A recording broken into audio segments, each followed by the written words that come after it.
नमस्कार दोस्तों, welcome to my channel. मैं आप सबका मेरे यूट्यूब चैनल में स्वागत करता हूं। दोस्तों, आज मैं ये जो वीडियो बना रहा हूं उसमें कोई नया शेयर रिकमेंड नहीं करूंगा, लेकिन जो मेरा पहला वीडियो था जिसमें मैंने जो शेयर के बारे में बताया था एंजल वन, वो शेयर का कल Q2 रिजल्ट आया हुआ है, तो वो रिजल्ट हम डिस्कस करेंगे ये वीडियो में।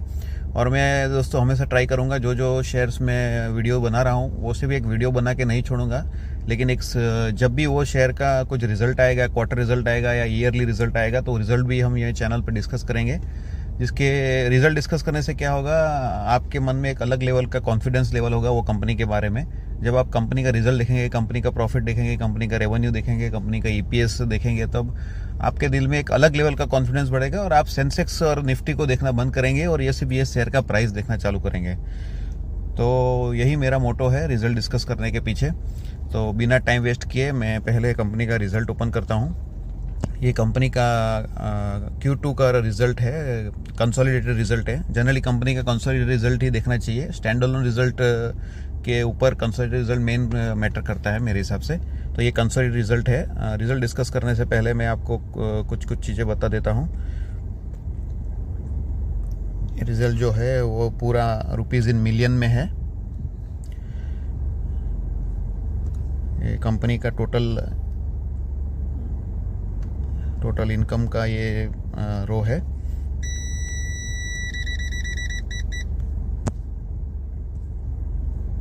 ये कंपनी का टोटल इनकम हो गया।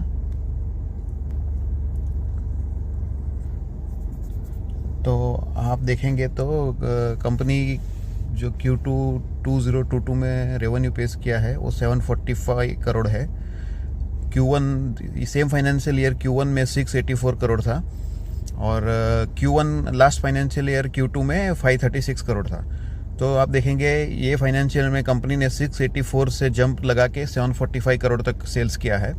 और जो 745 करोड़ सेल्स है वो same Q2 last financial year में 536 करोड़ था। तो आप देख रहे हैं कि इवन क्वार्टर एंड क्वार्टर तो रेवेन्यू जंप हुआ ही है, ईयर ऑन ईयर बेस पे भी कंपनी का रेवेन्यू जंप हुआ है। ये बहुत अच्छी निशानी है, एक बहुत अच्छी साइन है। अगर company quarter and quarter result upgrade करती है और ईयर ईयर भी करती है, तो ये कंपनी का मैनेजमेंट बहुत ही अच्छा बोल सकते हैं और कंपनी को राइट डायरेक्शन में लेके जा रहा है, ऐसा बोल सकते हैं। अभी कंपनी का प्रॉफिट देखेंगे।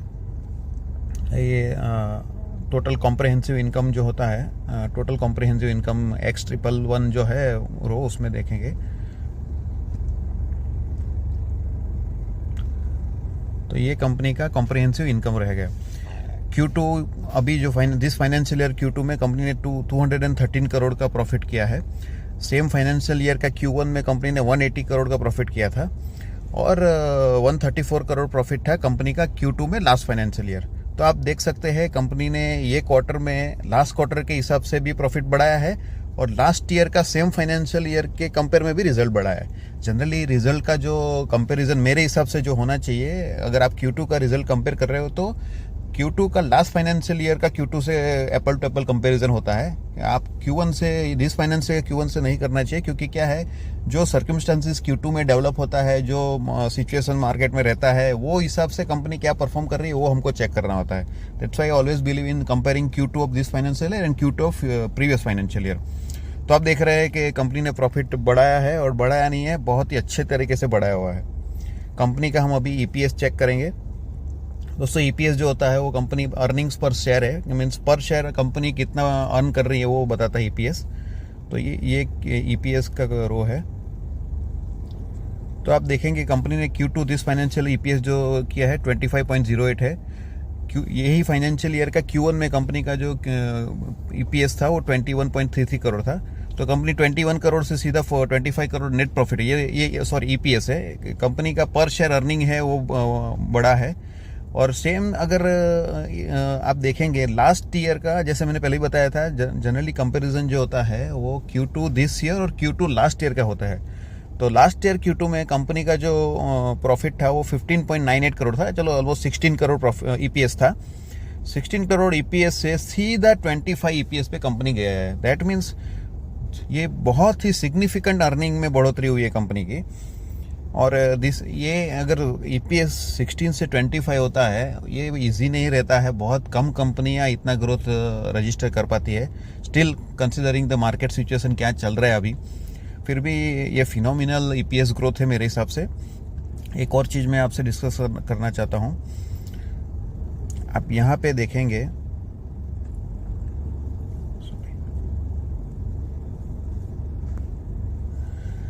जो लास्ट कॉलम जो है 74.44 या 75.72 जो दिखा रहा है, वो कंपनी का फुल ईयर, लास्ट ईयर जो फुल ईयर था उसका EPS थे। वो EPS 75 है। 31.07 या 30.51 जो है, वो जो कॉलम है वो कंपनी का लास्ट फाइनेंशियल ईयर में 6 मंथ्स का EPS है। तो लास्ट फाइनेंशियल में कंपनी का 6 मंथ्स का EPS 31 था। उसके बाद कंपनी 31 से सीधा 75 तक गई, यानी ऑलमोस्ट बाकी का जो 2 क्वार्टर था लास्ट फाइनेंशियल ईयर का, उसमें कंपनी ने EPS ऑलमोस्ट कितना 44 EPS बढ़ाया है। अभी ये फाइनेंशियल ईयर की बात करेंगे तो ये फाइनेंशियल ईयर में पहले 6 महीने में ही कंपनी का EPS जो है वो 47, 48, 46 पर आ गया है। और अगर सेम 45 EPS बढ़ाती है कंपनी नेक्स्ट 2 क्वार्टर्स में, तो ये कंपनी का पूरे साल का EPS आएगा, आप देख सकते हैं 47 + 45 करेंगे तो ऑलमोस्ट 92 के आसपास EPS आता है। लास्ट ईयर EPS क्या था 75, अभी क्या हो गया 92 होगा। ये फोरकास्ट है, बट ये फोरकास्ट जो है मेरे हिसाब से इससे भी ज़्यादा ही आएगा। ये मैं सिर्फ लास्ट ईयर का जितना हुआ था उसके हिसाब से कर रहा हूँ। बट आप देखोगे तो ये साल में कंपनी ने Q1 Q2 दोनों में लास्ट ईयर के कंपेयर में ज़्यादा EPS बताया है। तो नेक्स्ट 2 क्वार्टर्स में ऑब्वियसली वो ज़्यादा ही बढ़ाएगा। लेकिन अगर सेम टू सेम भी करते हैं तो इसका 92 EPS आता है पूरे साल का। लास्ट ईयर पूरे साल का EPS है 75। तो ऑब्वियसली ये कंपनी का ग्रोथ है। आप में ये सिंपल प्रिडिक्शन में क्यों बताता हूँ, कंपनी का शेयर जो है अभी करंट प्राइस पे अंडर वैल्यूड है मेरे हिसाब से। और ये अगर 92 EPS बताती है 75 के कंपेयर में फुल फाइनेंशियल ईयर के बाद, तो ये कंपनी का शेयर, आप सोचिए लास्ट ईयर 75 EPS पे कंपनी का शेयर 2000 रुपीज़ था, अभी 1600 के करीबन चल रहा है। ये साल अगर कंपनी का EPS लास्ट ईयर से 40% भी बढ़ता है तो 2000 के ऊपर तो शेयर का प्राइस जाना ही चाहिए, वो बहुत ऑब्वियस बात है।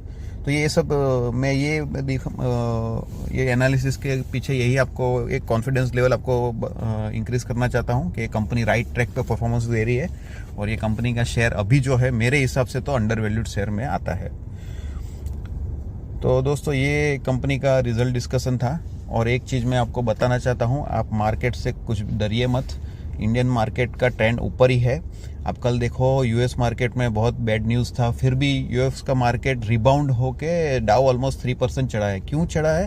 तो US मार्केट का बॉटम ऑलमोस्ट बनने के लिए रेडी है। मेरे हिसाब से तो बॉटम भी बना नहीं होगा, बट वो बॉटम के नज़दीक है मार्केट। और कोई भी मार्केट हो, US हो, इंडिया का हो, बाकी सब मैं नहीं बोलूँगा, जो ग्रोइंग इकोनॉमी है या जो जिसका इकोनॉमी स्ट्रांग है वो US है, इंडिया है। मार्केट कभी भी नीचे जाएगा तो एक बॉटम बनाएगा और वो बॉटम से मार्केट रिबाउंड होगा ऑलवेज। वो कभी भी, जैसे अपना सेंसेक्स अभी 58 है, बैड न्यूज़ आया तो सेंसेक्स कुछ 40,000 नहीं होने वाला है। तो एक मार्केट हमेशा एक बॉटम बना के चलता है। कितना भी बैड न्यूज़ आ जाए एक बॉटम उसका क्लियर होता है। और मेरे हिसाब से US मार्केट अभी जो चल रहा है वो बॉटम के नज़दीक में है, कभी भी वो बॉटम बना के रिबाउंड कर सकता है। अगर US मार्केट रिबाउंड करेगा तो इंडियन मार्केट कहाँ जाएगा सोचो। इंडियन मार्केट तो करेक्ट हुआ ही नहीं है कंपेयर टू US मार्केट में। US मार्केट हम ऑलमोस्ट 25% करेक्ट है अपने लाइफ टाइम हाई से। इंडियन मार्केट तो अपने लाइफ टाइम हाई से ओनली 7-8% करेक्ट हुआ है। तो ये सब चीज़ मैं क्यों बता रहा हूँ, आपके माइंड में एक अलग लेवल का कॉन्फिडेंस डेवलप करने के लिए बता रहा हूँ। और मेरे हिसाब से तो ये जो एंजल 1 है वो अंडर वैल्यूड शेयर है और ये शेयर का प्राइस बढ़ने का बहुत ही मार्जिन है, बहुत ही चांस है मेरे हिसाब से। दोस्तों मैं एक और चीज़ लास्ट में बताता हूँ ऑलवेज कि मैं सेबी रजिस्टर्ड एनालिस्ट नहीं हूँ। अगर आप कुछ भी डिसीजन लेते हो तो आप डिसीजन लेने से पहले अपने फाइनेंशियल एडवाइज़र से पक्का कंसल्ट करिए, क्योंकि आफ्टर ऑल ये all we have is hardly earn money. तो और ये अगर वीडियो आपको पसंद आता है तो चैनल को लाइक करिए, चैनल को सब्सक्राइब करिए और बेल आइटम दबाना मत भूलिए। थैंक यू, मेरा वीडियो देखने के लिए आपका बहुत बहुत आभार। Thank you very much.